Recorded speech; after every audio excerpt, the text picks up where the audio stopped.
What is it that's so amusing about watching a loaf of bread? The foresight of the bread's downfall is a thought that we can only smile upon.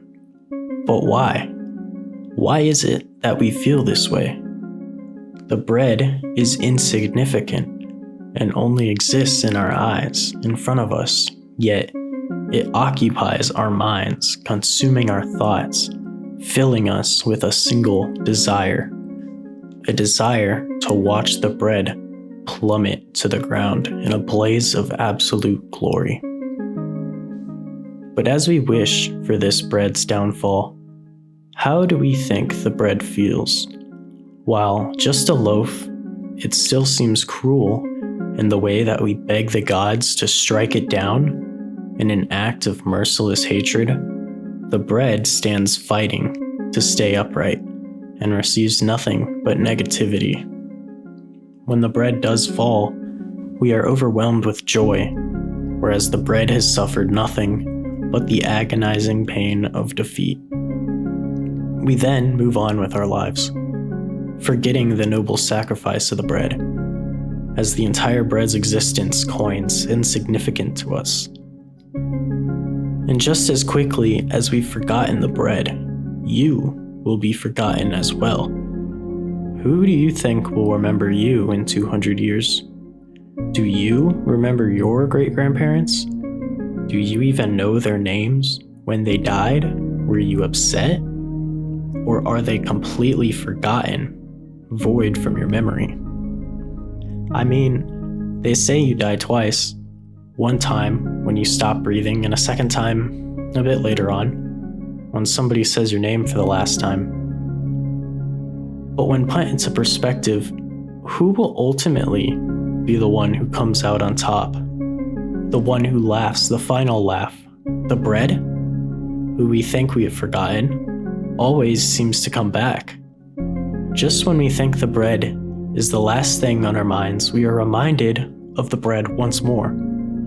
Perhaps a 10-hour bread falling compilation will arise, perhaps a remix song. Perhaps the very video you are watching right now will come back and remind you of the bread's sacrifice. In 200 years, the bread will be remembered. The bread will always come back, and you will die permanently. But what can we do about this? How can we rise ourselves to the same plane as the bread, become significant enough to never be forgotten and live forever? Well, there's a choice to be made. This isn't one of those one-sided choices where one decision is clearly superior over the other. This is a genuine choice that everyone has to make. You can live your life as carelessly as you can, knowing full and well that you are insignificant and that nothing you do will ever matter. Using this foresight to better yourself and become spontaneous, happy, and free. Or you can fight for glory. Work as hard as you can every day to make an impact. Make sure you are remembered and go out with a feeling of pure accomplishment. Regardless of what you choose, there is one constant amongst the two choices. That being that no matter what you choose, you will always regret not making that choice earlier.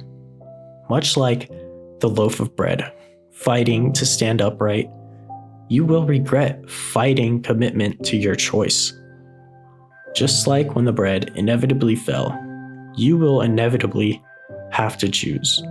And the earlier you decide, the more time you'll have to flourish in your decision. So I beg you, make your choice and never look back. Commit to your journey, and you will reach your destination.